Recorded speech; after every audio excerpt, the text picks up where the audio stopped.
ini Bapak Ibu yang dimuliakan Allah Subhanahu wa taala, tak tanggung-tanggung diposisikan nilainya sama dengan telah membaca sepertiga Al-Quran. Jadi satu surat Al-Ikhlas yang kita baca satu kali sama nilainya kita telah menghatamkan sepertiga Al-Quran. Kalau Al-Quran itu 30 juz, berarti sepertiganya berapa? 7,5. Itu enggak Pak?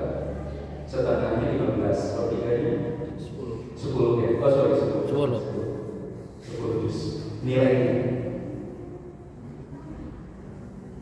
Kenapa seperti itu? Karena kenapa kok Allah Subhanahu wa taala menghadiahi Al-Ikhlas dengan seperti itu? Karena ayat ini merangkum aspek yang luar biasa, 3 aspek penting yang harus dipahami seorang muslim. Di dalam ayat itu ada tauhid, mengesahkan Allah Subhanahu, bahkan diulang 2 kali. Qul huwallahu ahad. Kemudian di terakhir walam yakul lahu kufuwan ahad. Ahad yang pertama menegaskan bahwa Allah itu esa. Ahad yang kedua menegaskan bahwa tidak ada satupun yang mampu menyamakannya dan tidak akan mungkin siapapun yang mampu menyamainya. Gitu. Al-ahad di ayat yang pertama menegaskan sifat Allah. Ahad di ayat yang keempat menegasikan bahwa tidak ada siapapun. Bahkan menegaskan berarti Allah itu hanya satu dan tidak mungkin ada Tuhan yang kedua yang ingin mencoba menandinginya dengan siapa atau makhluknya, apalagi makhluk yang mungkin akan menandinginya. Oke.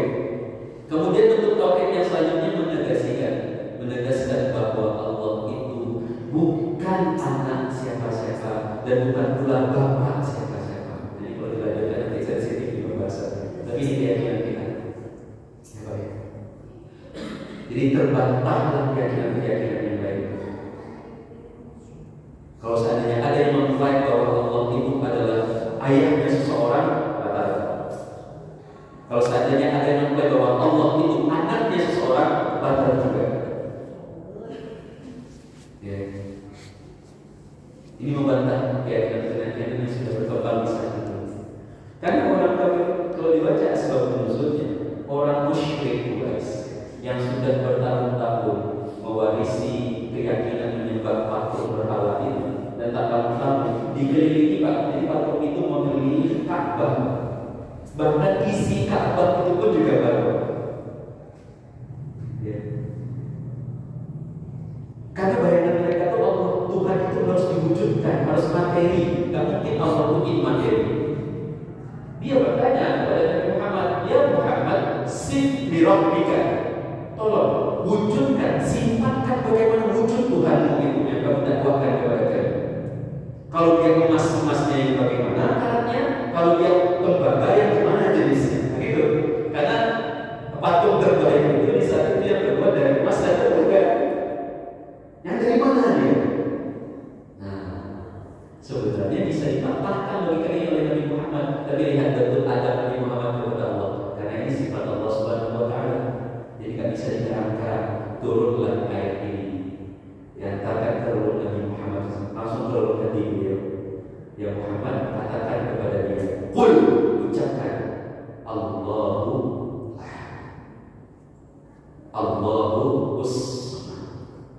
batal semuanya. Berarti apa? Tuhan saya bukan Tuhan yang harus hendak dengan pikiran kamu itu harus diwujudkan. Dia punya siapa, dia dilahirkan dan seterusnya.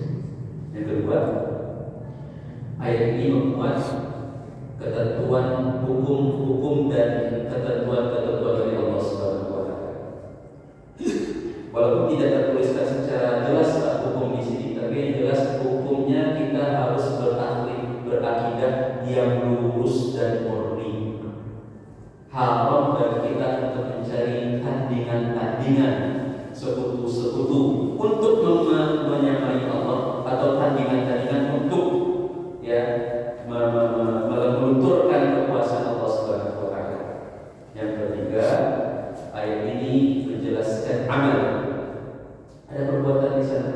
Karena kita telah mengungkapkan bahwa Allah itu Ahad.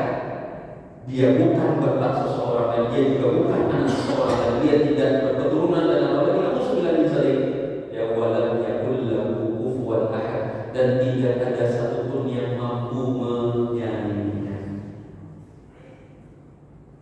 Ya. Kemudian kata Nabi Muhammad SAW, ini hadis tentang keutamaan ikhlas, walladzi nafsi biyadihi innaha ta'dilu thuluthul Qur'an. Demi Allah yang jiwaku ada dalam genggaman Allah, sesungguhnya surat Al-Ikhlas ini sama nilainya dengan sepertiga Al-Qur'an. Secara singkat, maka Al-Ikhlas ini menjadi amalan-amalan yang utama dilakukan oleh para ulama kita. Bahkan Nabi sendiri yang menyebutkan, sebaiknya kalau bisa jangan ditinggalkan surat Al-Ikhlas, kemudian Al-Falaq dan An-Nas itu kita lakukan terus sebelum sholat apapun. Qul huwallahu ahad, qul a'udzu birabbil falaq dan An-Nas. Yang kedua, 3 surat ini pula harus kita lazimi pula sebelum tidur. Bahkan kalau bisa ucapan diri kita dari hati dan kemudian secara lisan itu Al-Ikhlas diperbanyak. Dan ini bukan perkara yang baru ya Bapak. Karena ada satu kelompok diceritakan dalam tafsir Buya Hamka bahwa Nabi Muhammad SAW mengutus satu kelompok ke satu daerah, ya patroli dan rasanya. Kemudian pasukan menyaksikan bahwa panglima patroli itu di setiap akhir sholatnya, kalau seandainya sholat maghrib di rakaat kedua, isya juga di rakaat kedua, dia tutup bacaannya dengan surat Al-Ikhlas. Jadi pasukan ini dia bertanya-tanya, kok panglima kita yang nggak ada surat yang lain? Dia baca surat ini yang pertama, ayat keduanya nanti rakaat kedua nanti Al-Ikhlas. Nah, untuk menghilangkan kemudahan ini ada tanya kepada orang yang tahu.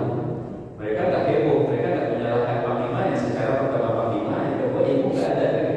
Sadar nggak ada ibu? Tanya kepada orang yang paham. Menemui Nabi Muhammad SAW. Kemudian panglima ini, kemudian pasukan ini bertanya, ya Rasulullah, kami punya pasukan pimpinan patroli, setiap rakaat kedua dia baca Al-Ikhlas. Kemudian apa kata Nabi sambil tersenyum? Tanyakan kepada panglima itu apa asal dia membaca. Ditanyakan kepada panglimanya, apa kata panglimanya? Karena saya cinta surat ini. Nah, kalau sudah cinta yang berucapan itu tidak bisa dideskripsikan lagi. Jadi dia paham betul apa hakikat surat ini, paham betul. Sama Pak, dulu tuh waktu saya misalnya terima surat dari orang tua saya waktu kuliah di Mesir itu, kangen sama orang tua, akhir bulan uang habis, kalau nggak bisa, itu dilihat fotonya berdua-dua. Nah, dari lihat fotonya, lihat tulisannya. Bahkan saya jaga 4 tahun, saya kembalikan lagi ke bapak saya, Pak ini surat yang pernah bapak tulis. Gitu. Kalau cerita kan sulit dideskripsikan. Berarti paham betul dia apa hakikat dari surat Al-Ikhlas ini. Sederhana saja jawabannya, terus apa perlu? Saya cinta surat ini. Disampaikan jawaban ini kepada Nabi Muhammad, ya Rasulullah, alasannya cuma itu, bahwa panglima kami suka surat ini. Kalau itu jujur rasa cintanya, Ar-Rahman, Allah yang Maha Pengasih pun juga mencintainya. Makanya dia menjadi amalan terus. Ikhlas pasti baca sholat sebelum tidur, zikir pagi dan petang semuanya. Barangkali ini dapat saya sampaikan tafsir tadabbur dan tahsin surat Al-Ikhlas. Mohon maaf menyita waktu yang sangat banyak dalam i'tikaf ini, tapi mudah-mudahan ini bisa menjadi amal kita, jadi penguat tauhid kita, penguat kemudian amalan kita sesuai dengan namanya Al-Ikhlas.